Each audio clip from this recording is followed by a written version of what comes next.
Hello friend, welcome to my channel. आज की इस वीडियो में हम लोग पढ़ने वाले हैं द्विवेदी युग के प्रमुख कवि तथा उनकी रचनाएं के विषय में कि कौन कौन से कवि हैं इस युग के और उनकी कौन सी प्रमुख रचना है। क्योंकि ये प्रश्न आपके बोर्ड परीक्षा में 2 मार्क्स का हर वर्ष पूछा जाता है, इसलिए ये हमारे लिए बहुत ही महत्वपूर्ण हो जाता है। तो चलिए देखते हैं कि इस युग के कौन कौन से प्रमुख कवि हैं। तो सबसे पहले जो कवि हैं वो हैं मैथिली शरण गुप्त, और इनकी जो प्रमुख रचना है वो है पंचवटी, साकेत और यशोधरा। ये इनकी प्रमुख रचना है, ठीक है। उसके बाद दूसरे कवि हैं माखनलाल चतुर्वेदी। इनकी प्रमुख रचना है हिम तरंगिनी, युग चरण, समर्पण।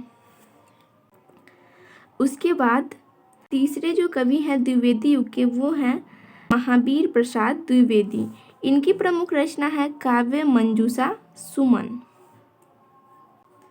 उसके बाद अगले जो कवि हैं वो हैं अयोध्या सिंह उपाध्याय, जिन्हें हम हरिऔध के नाम से भी जानते हैं।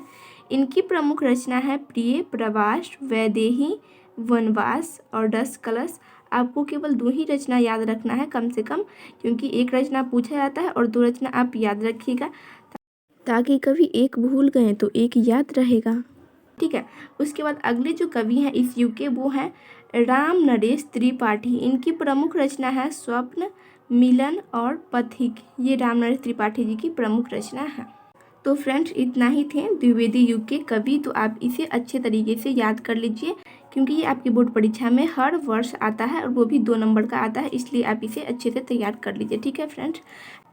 एंड द्विवेदी युग के बारे में अगर आप और जानना चाहते हैं तो डिस्क्रिप्शन में लिंक दिया है, एंड वीडियो भी आपको ऊपर में दिख रहा होगा, वहाँ से भी आप देख सकते हैं। तो आज की इस वीडियो में इतना ही फ्रेंड। वीडियो इन्फॉर्मेटिव लगी हो तो वीडियो को लाइक करें, अपने फ्रेंड के साथ शेयर करें एंड चैनल को सब्सक्राइब कर ले। Thanks for watching this video.